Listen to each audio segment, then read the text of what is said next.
Hey everyone, Argonath here from The Right Way, and another article about the absolute shambles that is the New Zealand's COVID-19 situation going forward after handling this breakout.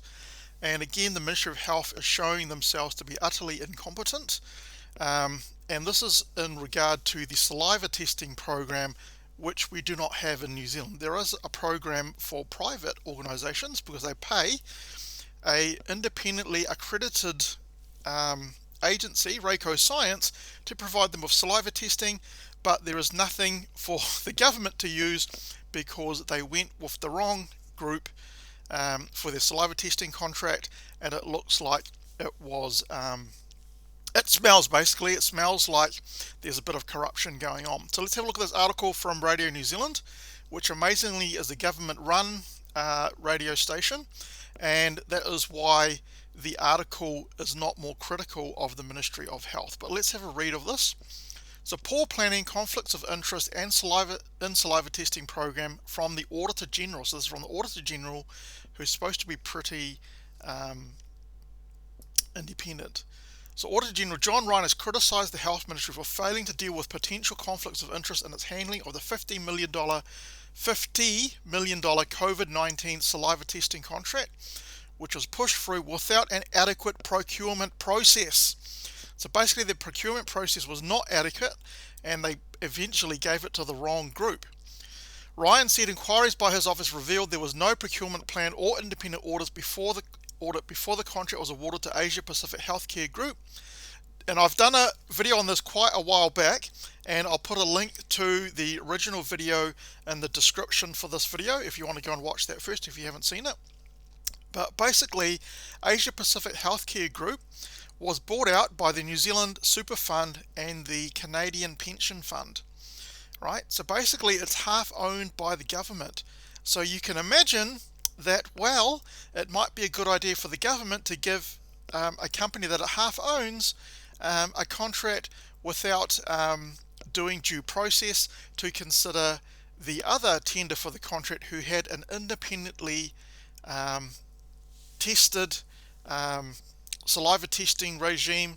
It was independently accredited, and it was being used overseas and also by private companies in New Zealand. But the government went for the company Asia Pacific Health Group that didn't even have an accredited test when they granted them the contract.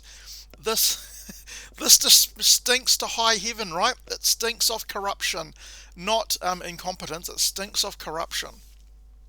He acknowledged that a procured plan was not required every time, and in this case the ministry considered the procurement was urgent. However, we would have expected a procurement plan to be prepared for a contract worth more than $50 million and for an important subject as protecting the health of all the citizens in New Zealand. Surely you would have had a proper procurement process. You could have rushed that through and had a good procurement process done early. A firm policy footing and good planning are important parts of good procurement processes. Done early in the process, they inform the market engagement and formal procurement of the services or product that follow. In our view, despite the urgency the ministry considered it was operating under, it would have been possible and represented best practice to have documented a procurement plan without undue delay to the process. This is the Ministry of Health. It's a taxpayer-funded organisation. They should be using the best processes to give out contracts, right? The screams of nepotism and it screams of corruption. Procurement planning might have helped the ministry provide a more realistic time frame for the rollout, which was heavily criticised for delays. We still haven't had anything rolled out yet. Appointing an independent probity advisor would also have helped the ministry with planning and better management of potential conflicts of interest. Some panel members signed multiple forms as perceived conflicts came to light. The Health Ministry admitted this process could have been better managed. You are completely incompetent, if not corrupt. Overall, because of the way conflicts of interest were managed, the ministry left itself open to perception of bias. This could lead to a loss of trust and confidence in the ministry by those in the market. Not just the market, the people who actually pay the wages of the people in the Ministry of Health and also pay for giving out their contracts through our taxpayer money. All of your public servants are leeches on New Zealand because you don't provide any tax money, right? Because you're being paid by taxpayer money. Whatever tax you pay is the money that you get off taxpayers, so you don't pay any money in tax at all. You are leeching off the New Zealand citizens, and you can't even do a good job, and it looks like you're absolutely corrupt. Ryan said he did not consider a full inquiry into the process. The Governor General should have did a full inquiry into this because it reeks of corruption. The Health Ministry said it has taken action to improve its procurement processes, including building better approval timeframes into procurement plans, training staff on procurement processes, and investigating a conflict of interest tool if compatible with the ministry's systems. This is ridiculous. Why have you not got all this in place already? It just screams of total incompetence and corruption, and this is all we're getting all over by this Labour government. Think Kāinga Ora, think the MIQ lottery system, think Kiwi Build, anything you can think of, they've handled badly, except locking up people in their homes for weeks and weeks on end. That's what the Labour government and the left are absolutely amazing at. They're really good at doing that. Did you read about the Prime Minister's trip to Auckland? She had 2 visits, one to a South Auckland vaccination centre and one to a company who had already been open all the way through the lockdown. She didn't even go and meet people who had businesses who could not be open during lockdowns in Auckland. She couldn't be bothered talking to ordinary Aucklanders because she knows that they are very angry with her, and she's absolutely hypocritical. She's not kind to everyone in New Zealand. She's just kind to her own voters.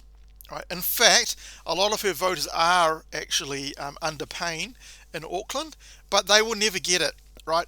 These people that they're wedded to this Labour government because they give them free money and free this and free that, they'll never get it that whatever Labour does for them, it's actually not helping them in the long run.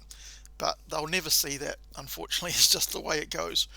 Or we can hope that other people in New Zealand are starting to wake up about what this Labour government is doing, how inept they are, how corrupt they are, and we just have to hold out hope that enough people will wake up and vote against the government so that we can actually get rid of them.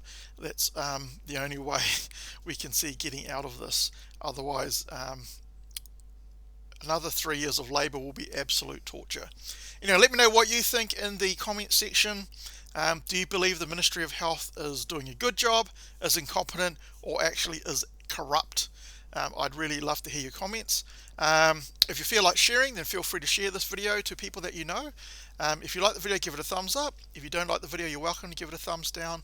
And if you like my content, please subscribe, as it just helps the YouTube algorithms to notice my content. Anyway, hopefully I will catch you in the next video.